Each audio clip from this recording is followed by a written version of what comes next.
ఈ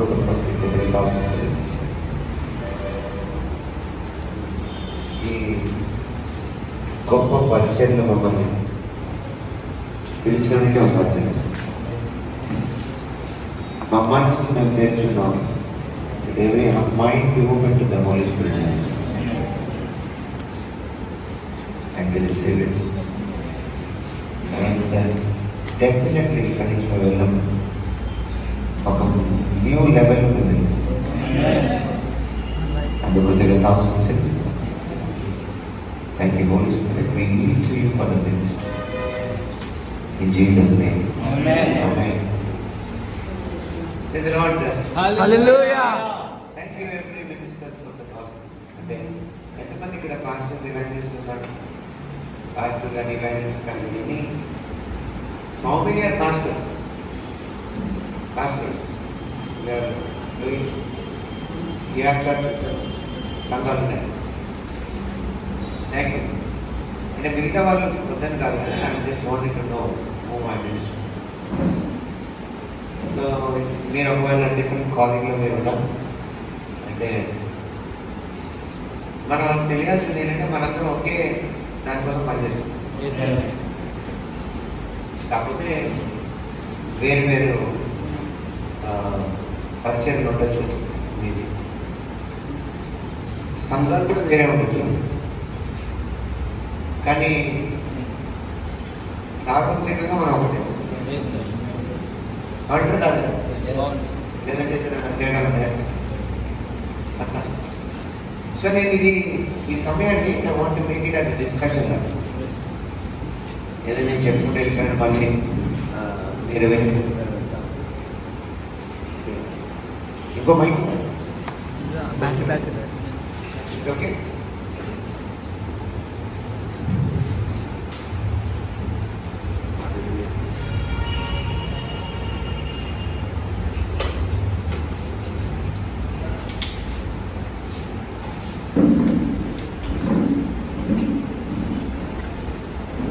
Hallelujah. Praise the Lord. Praise the Lord. Yeah. మనము discussions లాగా వెళ్తే మంచిది కదా. అండ్ మోరోవర్ మనం చేస్తున్న పరిచర్య ఆత్మ సంబంధమైంది. సో మనం శరీరంగా పనిచేస్తున్న మన పరిచయం మాత్రం శరీర సంబంధమైంది కాదు. సో ఒక ఇన్స్టిట్యూషనల్గా అంటే లేదా ఒక సంస్థగా మనం ఆలోచించి చేస్తే కూడా కొంచెం పొరపాటు ఉంటుంది. కొంతమంది నాకు అనిపిస్తుంది ఏంటంటే వాళ్ళు సంస్థల్లో భాగమే చేస్తారు, తప్పు కాదు. కానీ దాంట్లో ఏమవుతుందంటే ఆ సంస్థ వాళ్ళు ఏం చెప్తారో అది చేయడంలో బిజీ అయ్యి కొన్నిసార్లు మనం చేసిన సరిగా కాదా కూడా ఆలోచించాం. టాస్క్ లాగా అంటే ఒక టార్గెట్ లాగా ఫినిష్ చేస్తాం. దానివల్ల ఏమవుతుందంటే ఒకవేళ ఎవరైతే మనకి నడిపిస్తున్నారో వాళ్ళు సరిగా ఉంటే పర్వాలేదు, లేకపోతే మీరు సిన్సియర్గా తప్పు చేసిన వాళ్ళు అవుతుంది. మీకు అర్థమైతే బాగుంది. సో అంటే మీరు ఒక రాంగ్ కూడా సిన్సియర్గా చేయొచ్చు. అర్థమైందండి? అంటే కొంతమంది ఆఫీసులో పనిచేస్తారు, వాళ్ళు లేదంటే ఏదైనా కంపెనీకి పనిచేస్తారు. వాళ్ళు ఏం ప్రొడ్యూస్ చేస్తున్నారో వీళ్ళకి తెలియదు. వీళ్ళ పని ఏంటంటే వాళ్ళు వర్క్ ఇచ్చారు, జీతం ఇస్తుందని పనిచేస్తారు. సో అప్పుడు ఏమవుతుంది, సపోజ్ ఒక సిగరెట్ కంపెనీలో ఎంప్లాయ్, సో ఆ ఎంప్లాయ్ తప్పు కాదు అక్కడ పనిచేయడం. బట్ ఆయన ఏమనుకొని పనిచేస్తున్నాడంటే ఆమె కలుస్తాను కానీ నాకు ఈ పని వచ్చు, నేను చేస్తున్నాను, నాకు జీతం వస్తుంది.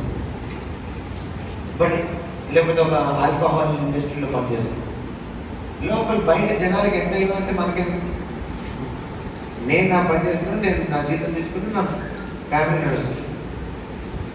సో దానివల్ల ఏమైంది, వీళ్ళు సిన్సియర్గా ఉన్నారు. కానీ దేనికి సిన్సియర్గా ఉన్నారు? ఒక మనుషులతో జీవితాన్ని ఆడుకునే దాంతో సిన్సియర్గా ఉంటుంది. లేదా ఒక కంప్యూటర్ వ్యక్తి ఉన్నాడు, కంప్యూటర్కి అతను కంప్యూటర్ ఇంజనీర్, సాఫ్ట్వేర్ ఇంజనీర్ లేదా ప్రోగ్రామర్, అతనికి హ్యాకింగ్ తెలుసు. హ్యాకింగ్ అంటే హ్యాకింగ్ అనేది నెగిటివ్ వర్డ్ అనుకుంటాం, కానీ there is a good hacking also. Yeah, now people are getting jobs కదా. ఎందుకంటే టు నో ద వర్డ్ వేరే దేశాలు చేసిన స్ట్రాటజీస్ కానీ లేకపోతే అవతలలో చేసే మోసాలకు మనం ప్రవేశించడం కానీ. కాబట్టి కొంతమంది ఏం చేస్తారు, హ్యాకింగ్ వాళ్ళకి వచ్చి కాబట్టి వాళ్ళు హైర్ చేస్తారు. సో దిస్ గా ఏం చేస్తున్నాడు, సిన్సియర్గా తను పని చేస్తున్నాడు, ఎవరు హైర్ చేస్తున్నాడు. But they might take advantage of this work.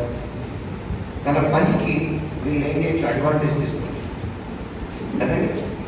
So అలాగా మీ సిన్సియారిటీని ఎవరైనా అడ్వాంటేజ్ తీసుకోవచ్చు, కానీ మీరు సిన్సియర్గా పనిచేస్తుంది. అందుకని కొంతమంది ధైర్యంలో లేదా కొంతమంది చెప్పగా వింటారు, నేను చాలా కష్టపడి పనిచేస్తానండి, కానీ ఒకరోజు నన్ను పంపించేసాను బయట. లేదా నేను తర్వాత చూశానండి అదంతా తప్పని, కానీ నేను చాలా కష్టపడ్డాను ఎక్కడ. సో నా క్వశ్చన్ ఏంటంటే, మీరు పని చేయడం కంటే ముందు ఈ పని ఏంటో, ఎలా చేయాలో, ఎవరికి చేస్తున్నాం మనం ముందు తెలియదు.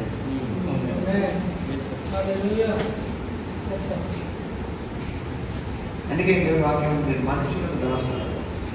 సో ఇట్స్ నాట్ రాంగ్ ఒక పాస్టర్ గారి కింద నుండి చేయడం తప్ప, బట్ ఆయన ఏం దర్శనం, ఆయన మనలో ఏం చెప్తున్నాడు, అది డినామినేషన్ కావచ్చు, సంస్థ కావచ్చు, వాళ్ళకున్న వాల్యూస్ ఎలా ఉన్నాయి మీరు చెక్ చేయాల్సిన అవసరం. అలాగే మనం ఆలోచిస్తే క్రిస్టియానిటీలో మనం చూస్తాం చాలా డినామినేషన్స్. మీకు నేనే ఉంటుంది, మేబీ మీకు కూడా ఉంటుంది. బ్యాప్టిస్ట్ అని, లూథరన్, పెంటెకోస్టల్, హెబ్రోన్, బ్రదరన్ వచ్చే హెబ్రోన్ అండి. అసలు హెబ్రోన్ అనేది డినామినేషన్ కాదు, మినిస్ట్రీ. కానీ దాంట్లో జాయిన్ అయిన వాళ్ళందరూ బ్రదరన్. అర్థమైందా? క్లారిటీ ఉందండి నా మాట వినిపిస్తుంది మీకు? బాగా వినిపిస్తుంది. అంటే బ్రదరన్ గ్రూప్ సపోర్ట్ చేశారు బాక్సింగ్ స్టార్టింగ్. దానివల్ల ఏమైందంటే వాళ్ళు హెల్ప్ చేస్తున్నారు కాబట్టి వాళ్ళని పెట్టుకొని తిరిగాడు. సో వాళ్ళు ఏం చేశారంటే స్లోగా ఇన్ఫ్లుయెన్స్ చేయడం మొదలెట్టారు పరిచయం. ఇప్పుడు మీరు చూస్తున్న హెబ్రోన్ చర్చెస్లో ఉండే అలవాట్లన్నీ బ్రదరన్ షేడ్స్ అన్నమాట. దాన్ని కంట్రోల్ చేయడానికి ట్రై చేసినప్పుడు ఆయన్నే కంట్రోల్ చేశారు. ఎందుకంటే నేను బక్సింగ్ గారిని 92లోనే ఎదుగుతుంది. అంటే ఆయన అప్పటికే పెద్ద అయిపోయి వాజ్ ఓన్లీ ఎప్పుడు కమెంట్స్ ఆయన వీల్ చైర్లో తెచ్చుకొచ్చాడు. లేక సర్వీస్ తర్వాత లోపల పెట్టాను. ఆ దినాల్లో నెక్స్ట్ కోర్టు అసలైన ఎప్పుడు ఉంది కదా హైదరాబాద్, అక్కడికి వెళ్ళేవాళ్ళు. So we know that we had the privilege దేవుని కృపను బట్టి to go and meet him. I was very young. కాబట్టి ఏం తెలియక నేను మాట్లాడాను. కొంతమందికి తెలియదు కానీ వాళ్ళు సపోర్ట్ చేస్తూ తిరుగుతూ ఉంటారు. కొంత వాళ్ళకి అనవసరం. ఇప్పుడు ఇది పొలిటికల్ మైండ్ అంటే మేము వైఎస్ఆర్సీపీ అంటే అంటే కదా. ఎందుకంటే పార్టీ వాల్యూస్ నచ్చాయి, లేకపోతే నాయకత్వం ఇవేం చెప్పరా తెలియదు, మాకు నచ్చింది. నేను ఏ ఉద్దేశంతో తీయలేదు. I'm not belong to any party. Suppose to be also no అని అవ్వకూడదు. అర్థమైనట్టు. సో ఇవన్నీ మీకు మెసేజ్ ఎఫెక్ట్ చేస్తాయి, మర్చిపోదు. అర్థమవుతుందన్నమాట. ఎందుకంటే as a minister of the gospel, ఒక దైవజనుడిగా, ఒక పరిచారకుడిగా మన మెసేజ్ చాలా ఇంపార్టెంట్. మన మెసేజ్ ఉంటే మన మినిస్ట్రీ ఉంది. మన మినిస్ట్రీ చేస్తున్నాం కాబట్టి మెసేజ్ చెప్పము, దట్స్ రాంగ్. అలా చేయకూడదు. మన దగ్గర మెసేజ్ ఉంది కాబట్టి మినిస్ట్రీ చేస్తాం. సో మెసేజ్ ఎంత ఇంపార్టెంట్ మీరు రాయాల్సి నేను మీకు హెల్ప్ చేయడానికి ట్రై చేస్తాను. మీ మెసేజ్ ఎంత ఇంపార్టెంట్, మీ మెసేజ్ ఉన్న మీరు కూడా అంతే ఇంపార్టెంట్. అర్థమవుతుందండి? పదార్థం ఎంత ఇంపార్టెంట్, పాసన అంతే important. If the vessel is not pure, even the message is pure. వార్త మంచిదైనా పాత్ర బాగాలేకపోతే అది బాగుంటుంది. So two important things. One is take care of your message. మీ మెసేజ్ని జాగ్రత్త పరచుకోండి. రెండవది మీ మెసేజ్ మీలో ఉంది కాబట్టి మిమ్మల్ని జాగ్రత్త పడతారు.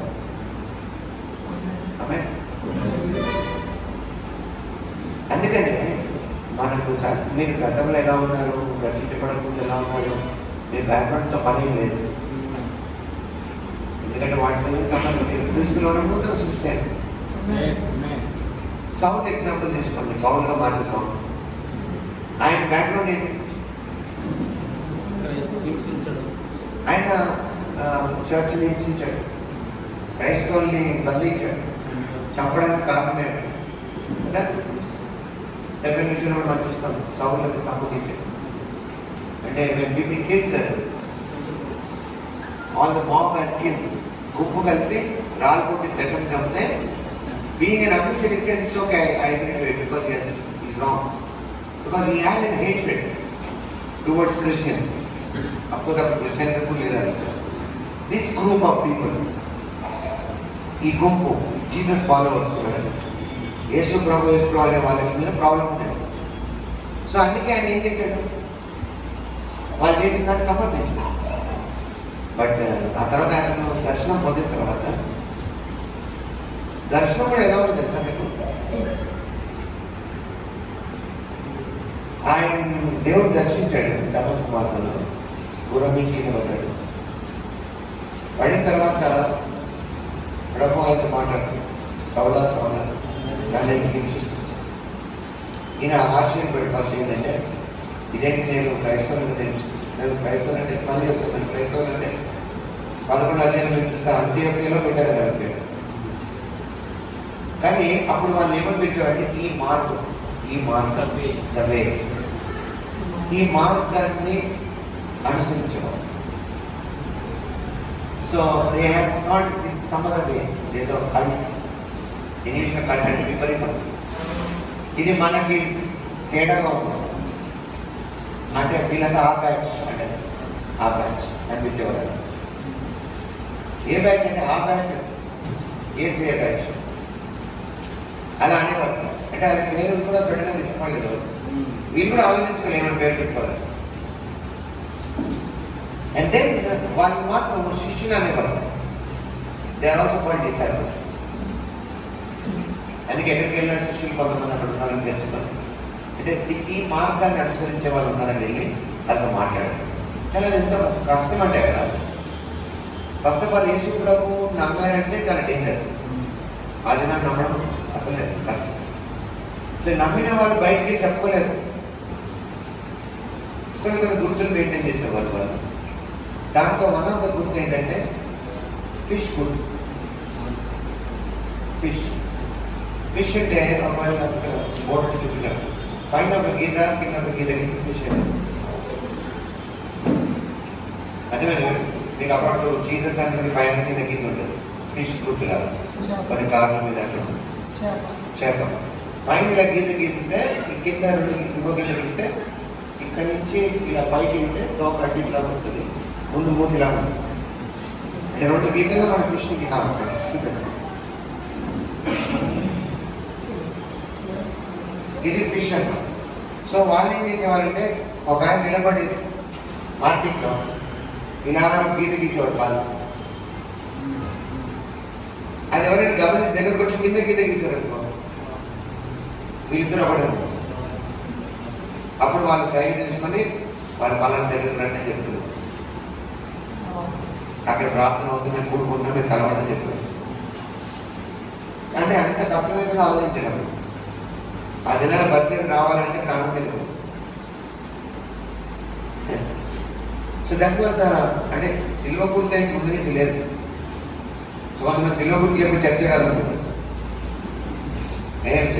చర్చ సిల్వనే కదా, సిల్వ గుర్తున్నందుకు చర్చ కాదు.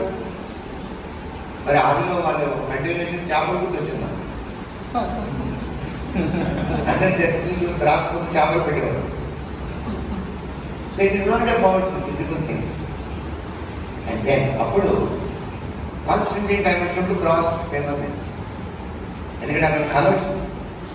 సిలువ గుర్తున్న జెండా వేసుకుంటే తెలుస్తాం. ఆ సిలువ క్రైస్తవులకు సంబంధించింది కాబట్టి అక్కడ ఏం వచ్చింది కాబట్టి చర్చగా గుర్తుండిపోయింది. ఇప్పుడు వరకు వస్తున్న సిలువ గుర్తారు. కొంతసారి మనం కూడా ఏం చేస్తాం, ఏడైనా ఇలా వేస్తేనే కానీ గుర్తున్నాం. ఏడాది కానీ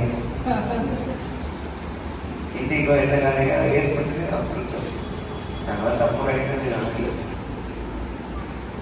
ఇది జస్ట్ సింపుల్ రైట్. ఏం అర్థమవుతుందా? అర్థమవుతుంది. ఎక్కడ వెళ్ళే వరకు మీకు చాలా అర్థం.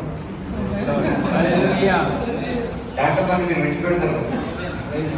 ఎందుకంటే అక్షరం పోతే ఆత్మలో వస్తుంది. శ్రద్ధగా వినండి please. I'm train to help. నేను కూడా ప్రయాణంలో వచ్చాను నేర్చుకున్నాను. నేను గుర్తుంచుకోండి, దేవుడు పక్షపాతి కాదు. ఒకరినొకలా వాడు. కానీ మనం ఎదిగేదాకా వెయిట్ చేస్తాడు. వాళ్ళు తొందర కూడా పెట్టాడు. నువ్వు ఎట్లా ఉన్నా పట్టుకెళ్ళిపో. ఈ makes continue mature. Even there are prophecies. మీ మీద ప్రవచనాలు ఉన్నా అర్థమైందా? కొన్నిసార్లు మనం ఒక ప్రవచిస్తే ఆశ్చర్యపోతారు. ఇంటకు కూడా నాకు తెలిసిన బయట అనిపించచ్చు. లైక్ సౌలు, నేను చెప్పాను, సౌలు సంఘాన్ని హింసిస్తున్నాడు. కానీ అక్కడ ఏం జరిగిందంటే సౌలు కింద పడగానే దేవుడు ఏమన్నా అంటే ఎందుకు నన్ను హింసిస్తున్నాడు? నేను ఇచ్చాను బాబా ఎవరు నువ్వు హింసిస్తున్న యేసు. అయితే యేసు ఏమన్నాడు, కొన్నాళ్ళు పడు కట్టాను నీకు గుర్తొస్తాను. ఈ వెంటనే ఏమన్నా లే అన్నాడు. ఆయన ఆలోచించాడు, ఏంటి సంఘాన్ని హింసించి కష్టపెట్టి యేసు ప్రభు అంటాడు కదా నన్ను హింసించేవాడు. మిమ్మల్ని ఎవరైనా హింసిస్తే మీరు ఎన్నో టైం తీసుకుంటారు మరి మాట్లాడి ఏమండి? ఏం మాట్లాడలేదు. మనం పచ్చడిలో ఉన్నాం కదా, బాధలో కదా. మిమ్మల్ని ఎవరైనా బాధపడితే ఎన్ని టైం పడుతుంది మీకు మరి మాట్లాడాలి?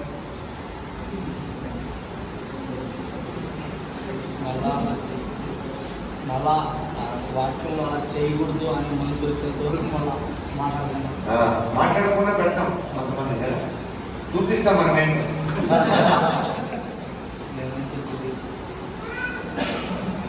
ఏమండి మనం ఏంటో అర్థం అవ్వాలి ఫస్ట్. అయితే మరి ప్రభు ఏంటి ఇలా మాట్లాడుతున్నాడు? ఇంత టైం కూడా వేస్ట్ చేయాలి. ఇది ఎట్లందంటే పడ్డాడు, ఎవరు ప్రభు అన్నాడు, నువ్వు ఇంట్రెస్ట్ చేస్తున్నాడు. ఆయన అనగలే ఏమంటారు తప్పు చేయాలి కూడా అనలేదు. సరే అన్నాడు. అంటే ఏం జరగలేదు అన్నాడు. పక్కన మాట్లాడుతూ అదేంటి ప్రభు మాట్లాడుతున్నావు, ఎంత చేసాడు, ఎన్నెంటి చేశాడు, ఎంత హింసించాడు సంగతి, నువ్వు అనకపోతామంటున్నాడు. ఇచ్చాడు పని అన్నాడు. అయితే ఆయన పదా నేను వాడుకున్నాను. కొంచెం దేవుడు వాడుకుంటాడని తెలిసిన మన నమ్మకం. లేదు వాడు మంచి ఉంటారు అది తెలుసు. మనం ఓకే ఇంకా సీయింగ్ టైం సరిగ్గా లేదంటే ఇంకా వేరే విధానం ఉంది. కానీ మీరు అనుకోవచ్చు మంచి కోపం దేవుడికి నెరవేర్చింది. ప్రేమ చాలా గొప్పది. ఆ మాట ప్రేమ ఆయుధం అండి. ప్రేమ బలహీనత కాదు. ప్రేమ ఉంటే బలహీనత కాదు. It's a weapon. బైబిల్ ఏమో తెలుసా, ప్రేమిస్తే నిప్పులు వేసినట్టు ఉండదు. మనకు ప్రేమిస్తే నిప్పులు వేసినట్టు ఉండదు, చల్లగా ఉండదు ఐస్లో.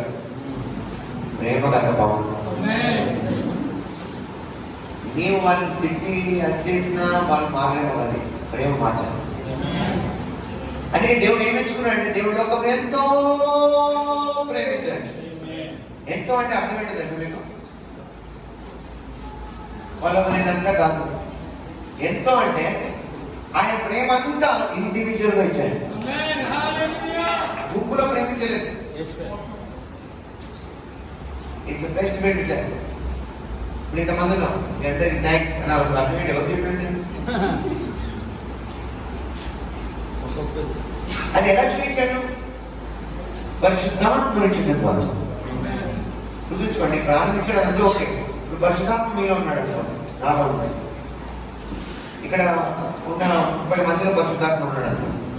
ఎంత ఉన్నాడు పరిశుద్ధాత్మ? సపోజ్ ఇదే ప్రపంచం అనుకుంది, ప్రపంచంలో 30 మంది ఉంది. ఇప్పుడు పరిశుద్ధాత్మ మనకి ఇవ్వబడ్డాడు. 30 మందికి పరిశుద్ధాత్మ పంచితే ఎంత ఉన్నాడు? ఒక్కొక్కరిలో 3% ఉన్నాడు. అందరిలో ఎంత ఉన్నాడు? ఉన్నాడు. అంటే అర్థం దాని అర్థం ఏంటంటే నీలో ఉన్న పరిశుద్ధాత్మ నువ్వే ప్రపంచం. The Holy Spirit is in you. నీలో ఉన్న పరిశుద్ధాత్మ నువ్వు తప్ప ఎవరు తెలియదు. ఆయన వేరే వాళ్ళకి సంబంధం లేదు.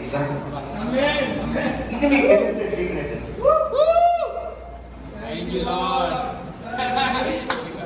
నువ్వు వాళ్ళకి నేను పగిద్దావు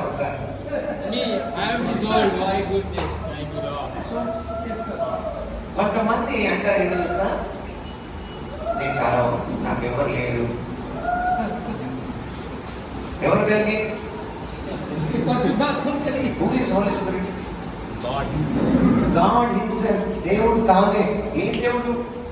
సమస్త సృష్టికి కారణం, హోల్ యూనివర్స్. నేను ఎప్పుడైనా మీ చుట్టూ భలే కొండలు ఉన్నాయి, గద్వేల్ ఆ కొండెట్లో దానికి సృష్టికర్త. సముద్రాన్ని చూస్తే ఎలా ఉంటుంది? సరదాగా వెళ్ళి అక్కడ బీచ్ దగ్గర అంటాడు, లోపలికి వెళ్ళండి. ఎంత ఈతగాడని ఏమవుతుంది, రాగితే ఏమవుతుంది. అందుకే నదులలో చెరువులలో ఈత లేదు. సముద్రంలో పోయినాడు ఎవడు అంతసేపు కొట్టలేడు కదా. గజ ఈతగాలైనా 1 కిలోమీటర్ కొట్టలేం, అంతకన్నా ఊపిరి అందాలిగా. ఒక 200 మీటర్లు కొట్టగానే పని నీళ్ళు ఆగాలి. కొన్ని దాంట్లో వచ్చి ఏం పెరుగుతుందో తెలియదు కదా. అట్లాంటి భయంకరమైన వాటిని ఆయన సృష్టికర్త.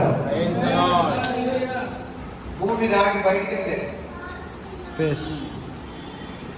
లెక్కించలేనంత విశ్వం ఉంది కదా. ఊహకందని వాటికి సృష్టికర్త అయినా ఆయన ఇప్పుడు మీరు నివసిస్తున్నాడు. అంత గొప్ప ఆయన పెట్టుకోండి, నాకెవరు లేదు అంటే నువ్వు ఆయన అవమానించింది కదా. ఒక భార్య పక్కన భర్తను పెట్టుకొని నాకు ఎవ్వరు లేరన్న ఏమవుతుంది? ఏదో ఎమోషన్ లో పోయి భాస్కర్ ముందు భాస్కర్ అంటాడు కదా, భర్తకి ఏదో బుద్ధి నేర్పాలని ఏదో పక్కన భర్తను పెట్టుకొని నాకు ఎవ్వరు లేరు అనేది అనుకో. ఇక్కడ దోస్తలేదు ఎందుకు? ఇప్పుడు భర్త ఉండగానే ఎవరు లేదంటే అర్థమేంటి? అది ఎలా అవమానంగా ఫీల్ అవుతాడు భర్త. పిల్లలు తల్లిదండ్రులతో అన్నారు అనుకోండి, మాకు ఎవ్వరు లేదని తెలిసిందని అన్నాను. ఎలా నువ్వు తండ్రిగా అవమానపడతావో నీలో పరిశుద్ధాత్మక నీ మాటకు అవమానపడతావు. అది ఆత్మ దుఃఖపరచదు. కానీ నేను పాస్టర్స్ నోట్లో కూడా విన్నాను ఇది. అంటే వాళ్ళ సంఘ పరిస్థితి ఏంటో కదా. నేను మిమ్మల్ని అనాథలుగా విడువనన్నాడు.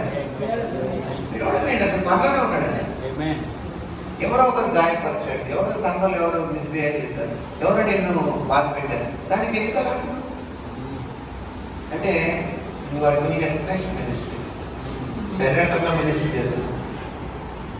దానివల్ల ఏమవుతుంది? అన్ని చోట్లకు తిరగాలి, అన్ని పాస్టర్ మీటింగ్కి తిరగాలి. ఇది అన్ని పాస్టర్ మీటింగ్లో పెట్టాలి.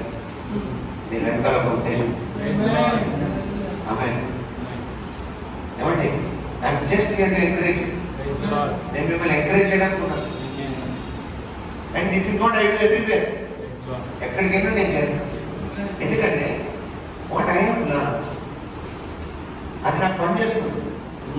నేను నేర్చుకున్నా నాకు పని చేస్తాను. అదే కదా అందరి ప్రయాసం. అందరి బాధ ఏంటంటే వాళ్ళకి నేర్చుకున్నా నాకు పని చేయాలి. లేకపోతే లాభం ఏంటి?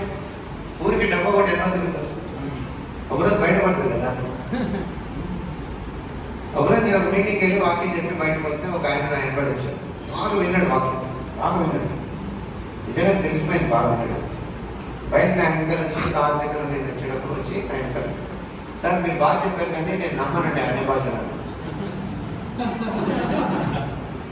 అంత విన్నాను. అంత బాగా చెప్పారు కానీ నేను అన్య భాషలు నమ్ముతాను.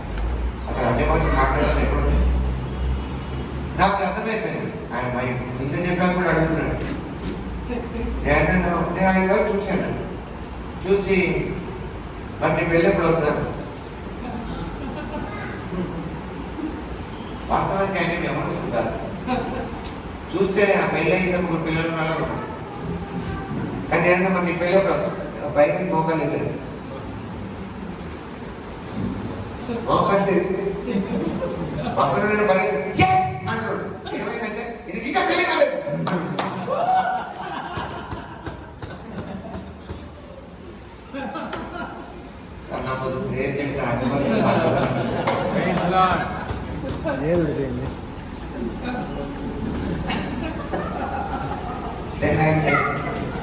నేను ఓకే నో ప్రాబ్లం గెటా పోయిందండి.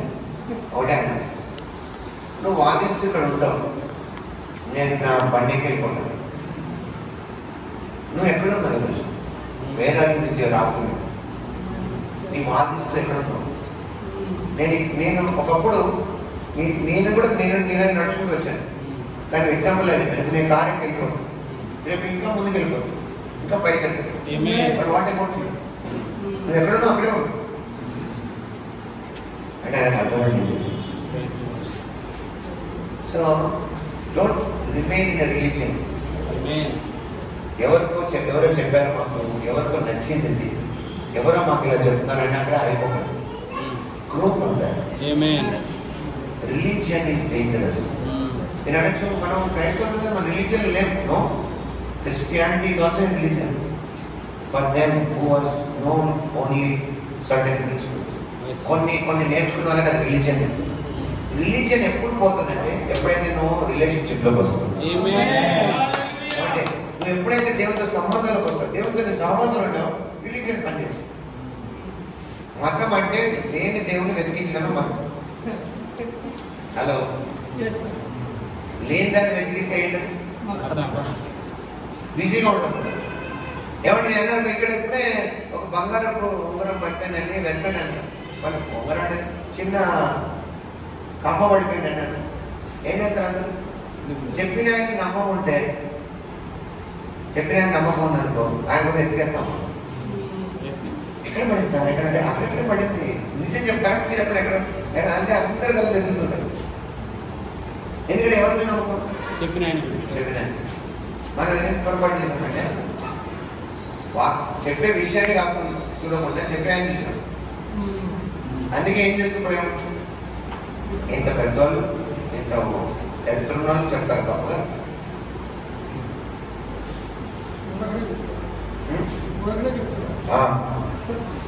ఊరికేనైనా వాళ్ళంత గొప్పలు.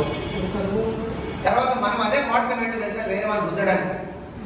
40 ఏళ్ళ నుంచి సేవ చేస్తాడు. నాకు మీకు ఎంత రాదు. 40 ఏళ్ళ నుంచి సేవ చేస్తే తెలియాలని రూల్ ఏమి లేదు. ఇజ్రాయేలీలు ధర్మశాస్త్రాన్ని కొన్ని 1000 సంవత్సరాల నుంచి, 100 సంవత్సరాల నుంచి.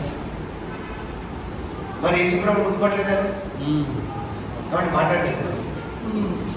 ధర్మశాస్త్రం ప్రవక్తలు చెప్తున్న విషయాలు